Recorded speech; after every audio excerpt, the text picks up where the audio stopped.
رؤساء دول وحكومات السوق المشتركة للشرق والجنوب الأفريقي الكوميسا، السيدة تشيسلي كاب ويبوي أمين عام تجمع الكوميسا، السيدات والسادة. Your Excellency and my brother, President Hakainde Hichilema, President of the Republic of Zambia, Your Excellencies, Heads of States and Governments of the COMESA, Dear Lady Chelsea Cap Weboy, Secretary General of the COMESA, ladies and gentlemen. إنه لمن دواعي سروري أن أتواجد معكم اليوم في العاصمة زامبيا لوساكا للمشاركة في أعمال القمة الثانية والعشرين لتجمع الكوميسا تحت شعار تكامل الكوميسا الاقتصادي يرتكز على الاستثمار الأخضر والقيمة المضافة والسياحة. It gives me a great pleasure to be with you here in the Zambian capital, Lusaka, to participate in the 22nd summit of the COMESA under the motto and the title of the integration of economic COMESA based on green investment, added value and tourism. واسمحوا لي في مستهل حديثي أن أتوجه بخالص التقدير إلى أخي فخامة الرئيس هاكيندي رئيس جمهورية زامبيا على ما لمسناه من كرم الضيافة وحفاوة الاستقبال، وهو أمر ليس بالمستغرب على شعب زامبيا المضياف. Allow me at the outset to extend my deepest appreciation to His Excellency the President of the Republic of Zambia for the hospitality and the generosity we have been accorded here. This is very common of Zambia and the hospitable people of this country. كما أتوجه بالشكر إلى فريق عمل الأمانة العامة للكوميسا على حسن الإعداد والترتيب لفعاليات اجتماعنا اليوم.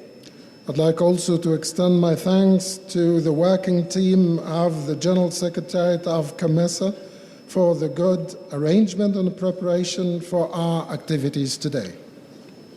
لقد كان شرفا كبيرا أن تتولى مصر قيادة تجمع الكوميسا على مدار العامين الماضيين في فترة شديدة الدقة شهدت تطورات مهمة على المستويين الدولي والإقليمي. It was a great honor for Egypt to chair COMESA over the past 2 years in a very critical period of time that witnessed significant developments at both the regional and international levels. ولقد وضعت مصر أمام أعينها أهدافا محددة خلال رئاستها للتجمع ترتكز على دفع معدلات التكامل الاقتصادي من أجل تعزيز مستوى رفاهية شعوبنا بالإضافة إلى تعزيز مقدرات السلم والأمن بدولنا. Egypt has put certain objectives to attain during its chairmanship of the COMESA that are based on promoting the levels of economic integration to better up the level of our people's welfare and prosperity, in addition to enhancing peace and security in our countries. غير أنه وبالرغم من النجاحات التي تم تحقيقها فلا يزال أمامنا الكثير لتوظيف تكاملنا الإقليمي لمواجهة التحديات الراهنة. However, with all the successes that we have achieved, we still have a lot to do to employ our regional integration in the face of the current challenges. واسمحوا لي في هذا الصدد أن أستعرض أبرز الإنجازات على مدار العامين الماضيين وهي فيما يتعلق بمجال التنمية الاقتصادية. And allow me in this regard to review with you the most salient achievements over the past 2 years. And they include, with regards to the economic development, أولت مصر اهتماما كبيرا لتفعيل اتفاقية منطقة التجارة الحرة القارية وتحقيق التناغم بينها وبين اتفاقية التجارة الحرة الثلاثية بين تجمعات الكوميسا والسادات وشرق أفريقيا.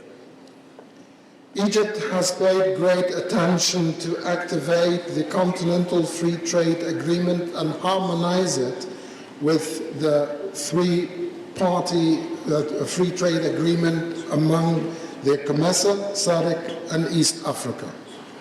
عبر إجراءات محددة لحث الدول الأعضاء على تنفيذ الإعفاءات الجمركية وتيسير حركة التبادل التجاري فيما بينها، حيث أسفرت تلك الجهود عن زيادة الصادرات البينية لدول الكوميسا لتصل إلى 13 مليار دولار عام 2022، وهي القيمة الأعلى منذ إنشاء منطقة التجارة الحرة في إطار التجمع عام 2000.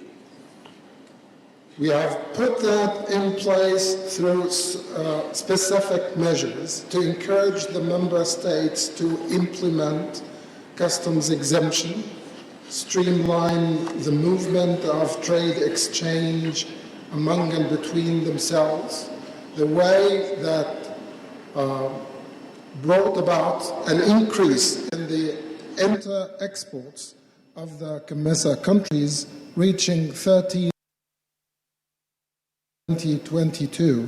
This is the highest value since the establishment of the free trade zone within the COMESA framework that was in 2000. بجانب ارتفاع حجم التبادل التجاري بين مصر ودول الكوميسا في ذات العام إلى أعلى قيمة لها منذ انضمام مصر للكوميسا ليصل إلى 4.3 مليار دولار. We have also witnessed an increase in the size of trade exchange between Egypt and the COMESA countries this year to the highest value since Egypt's subscription to the COMESA, reaching to $4.3 billion.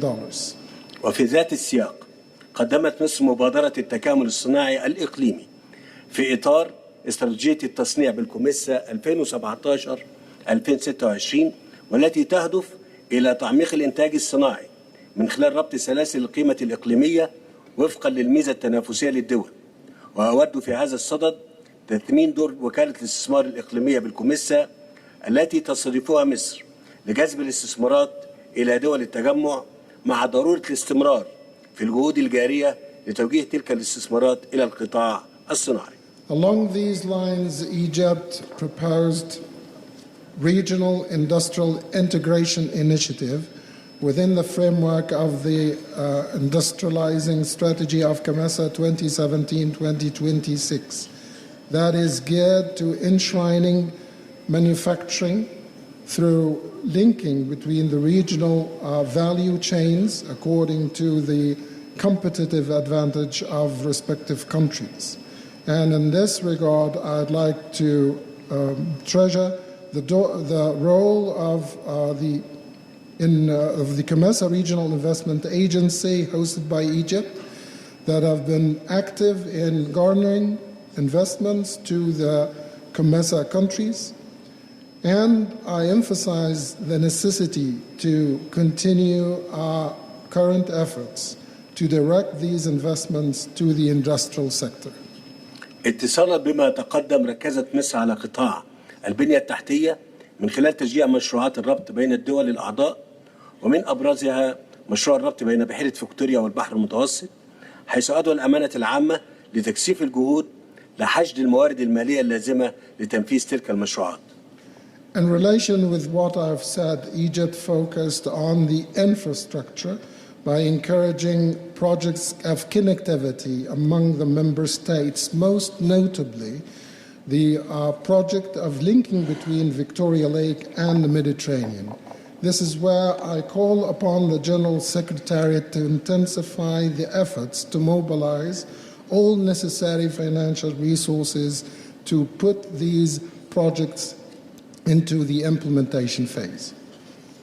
واسمحوا لي في هذا السياق أن ألقي الضوء على أحد المشروعات التي تمثل فخرا لقارتنا، والذي أثبت وجود ثمار حقيقية للتعاون بين دولنا حال توفر الإرادة السياسية، وهو مشروع سد جوليوس نيريري العملاق في دولة تنزانيا الشقيقة. Along the same lines, I would like to spotlight on one of the projects that is representing a pride of our continent, a project that has proven real fruit of cooperation among our countries once the political will is there. This project is the dam of Julius Nyerere, the giant dam, in the brotherly country of Tanzania. هذا السد الذي يتم تنفيذه بأيادي مصرية وتنزانية وسيولد طاقة كهربائية تقدر ب 2.5 جيجا وات، حيث أثبتت الشركات المصرية المنفذة للمشروع امتلاكها خبرات وقدرات تمكنها من تنفيذ مشروعات بمقاييس عالمية، وهي الخبرات التي تتطلع مصر لمشاركتها مع دولنا الأفريقية الشقيقة.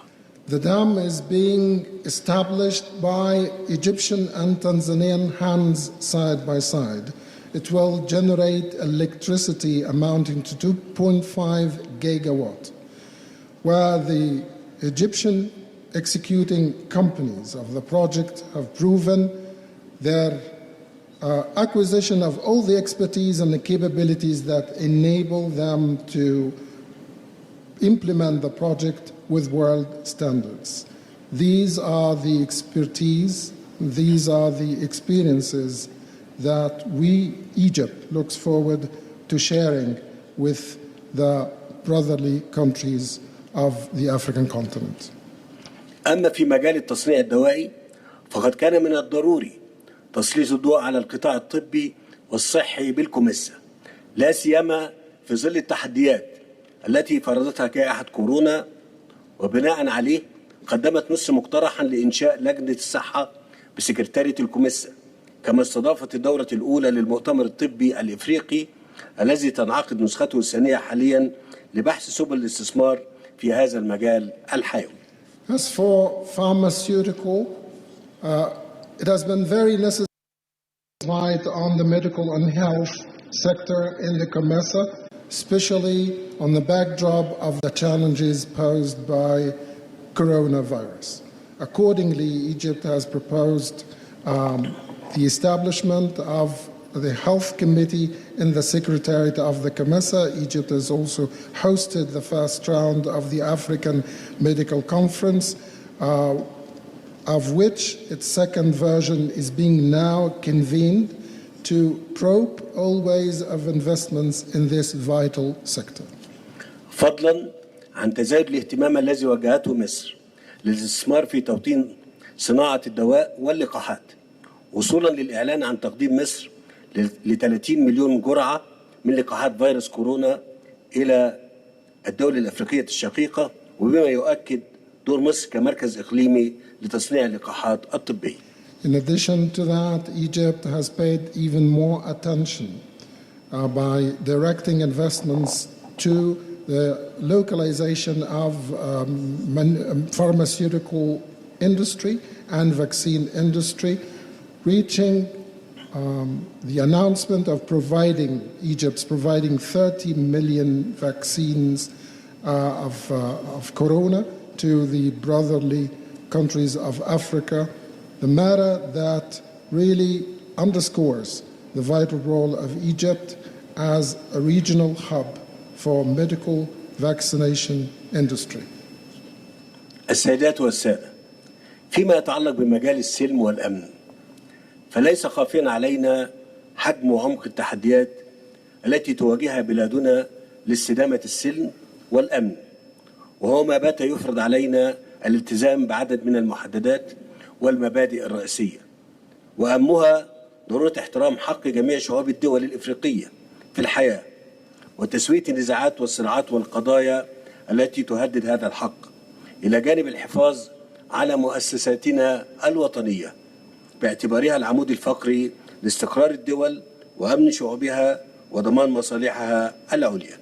Ladies and gentlemen, as for peace and security, it is obvious that we are facing magnitude of challenges that are posing on the sustainability of peace and security in our countries. The matter that requires us to commit to a number of parameters and main principles, most importantly, the necessity to respect the right of nations of the African countries to life, the importance of settling disputes, conflicts, and issues that are threatening this right to life, in addition to preserving our national institutions as they represent the backbone of the stability and security of our countries and our people and ensure our highest interests. ويدفعنا ما تقدم إلى الإشارة إلى التطورات الأخيرة بعدد من دولنا وعلى رأسها السودان الشقيق الذي يمر بتحديات تستوجب تكاتفنا لدعم شعبه.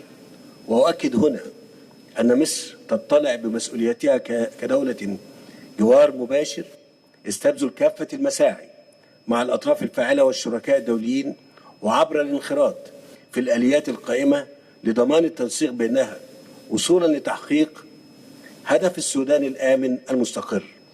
واتصالا بذلك تستمر مصر في استضافة أبناء دولة السودان الشقيق، وأنني أدعو كافة الدول لتوفير الدعم اللازم لأشقائنا في هذه اللحظة التاريخية الدقيقة.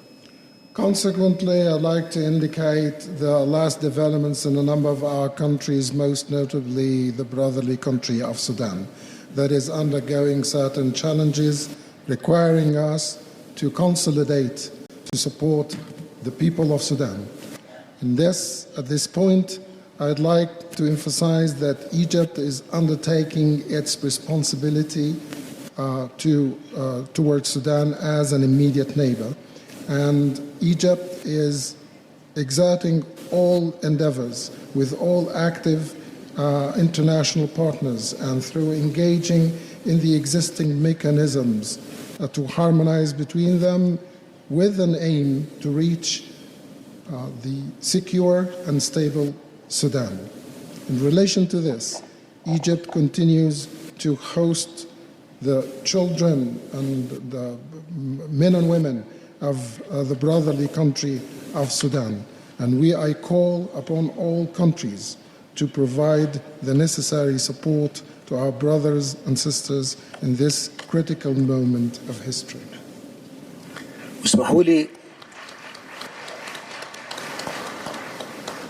واسمحوا لي هنا ان انا يعني اخرج قليلا عن سياق الكلمة واؤكد تضامني الكامل مع كل ما ذكره فخامة الرئيس هاكاندي هاتشيليما رئيس الجمهورية اثناء خطابه من على ان الاستقرار والامن امر غاية في الاهمية لدولنا الافريقية وقارتنا.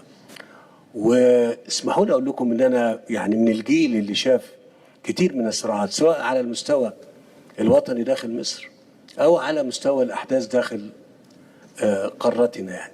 وعايز اقول لكم ان كل يوم واحد بيضيع على اي دولة من غير ما تعمل من اجل التنمية والبناء والاعمار بيكون له تأثير كبير جدا جدا على مستقبل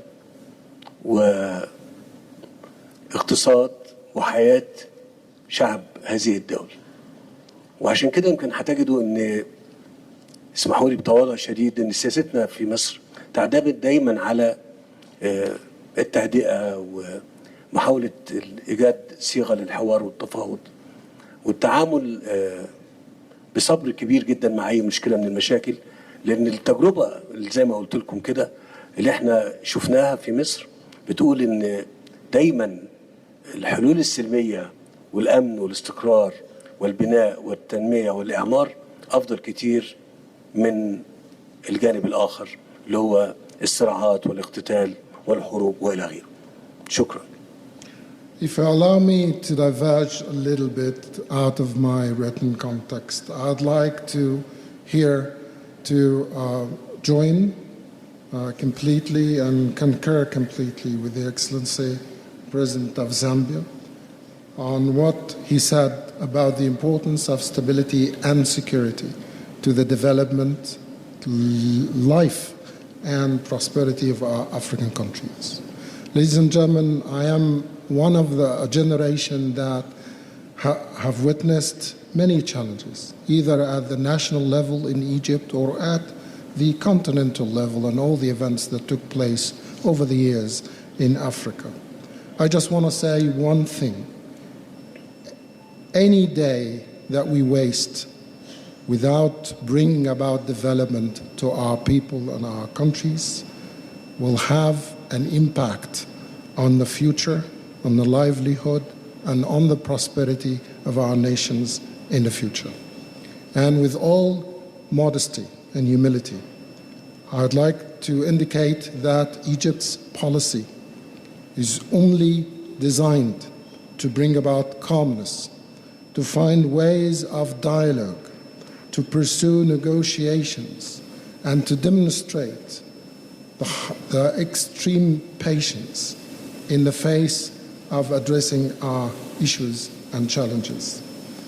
We have experienced certain circumstances in Egypt, and we came out of these circumstances with one important lesson learned, that peaceful solutions are the only way ahead, and the only way countries can evolve and live. They are the only way where we can achieve security and stability, bring about development and prosperity to the people away from the other side, the other dark side that is represented in conflicts and disputes. And thank you.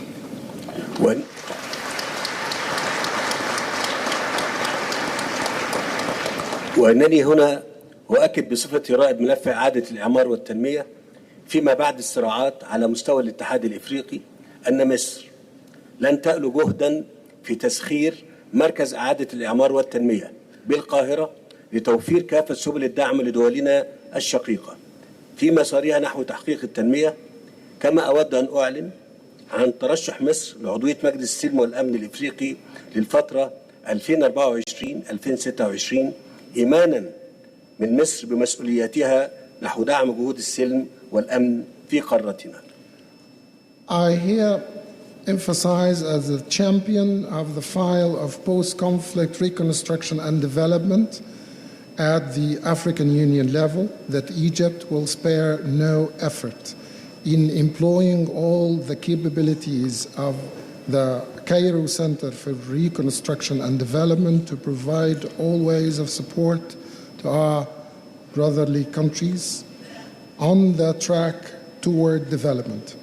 I'd like also to announce Egypt's nomination to the membership of the African Union Peace and Security Council for the period 2024-2026 out of Egypt's belief and commitment to its responsibilities regarding supporting all efforts of peace and security in our continent. أصحاب الفخامة السيدات والسادة، لقد عهدتكم عند تسليم رئاسة التجمع عام 2021 بالعمل بكل جهد وإخلاص لتعميق التكامل الاقتصادي بين دول الإقليم. والآن وبعد انتهاء فترة رئاسة مصر للكوميسا فإنني أجدد عهدي لكم باستمرار العمل بالتنسيق مع كافة أشقائنا نحو تنفيذ أهداف أجندة التنمية الإفريقية 2063 لا سيما مع تولي مصر رئاسة الوكالة الإنمائية للاتحاد الإفريقي نباد على مدى العامين القادمين. Your Excellencies, ladies and gentlemen, I gave you my promise when I assumed the chairmanship of the Commissa in 2021 to work with diligence and sincerity to deepen the economic integration between and among the Commissa countries. And now, after the end of Egypt's chairmanship of the Commissa, I renew my undertaking to continue working and coordinating with all our brothers and sisters toward the achieving of the African Development Agenda Objectives 2063, particularly as Egypt is undertaking the chairmanship of the NEPAD over the coming 2 years. وفي الختام اسمحوا لي أن أعلن انتهاء فترة رئاسة مصر للكوميسا، وأنه من دواعي سروري أن أقوم بتسليم مسؤولية رئاسة التجمع إلى أخي فخامة الرئيس هتشيليما رئيس جمهورية زامبيا، وأنني على ثقة تامة وأنه سيبذل كل ما في وسعه للبناء على منجزات الرئاسة المصرية متمنيا لفخامته ولحكومته السداد والتوفيق. In conclusion, allow me to announce the end of Egypt's term chairing Commissa, and it is my pleasure to hand over the chairmanship of the Commissa to His Excellency President Hichilema, the President of the Republic of Zambia. I am fully confident. I'm fully confident he will do everything in his powers to build on the achievements of the Egyptian chairmanship, and I wish His Excellency and his government all the best and success. كما أود الإعلان عن هيئة المكتب الجديدة لقمة الكوميسا، والتي تتشكل من جمهورية زامبيا رئيساً وجمهورية بوروندي كنائب للرئيس وجمهورية مصر العربية كمقرر. شكراً لكم والسلام عليكم ورحمة الله وبركاته.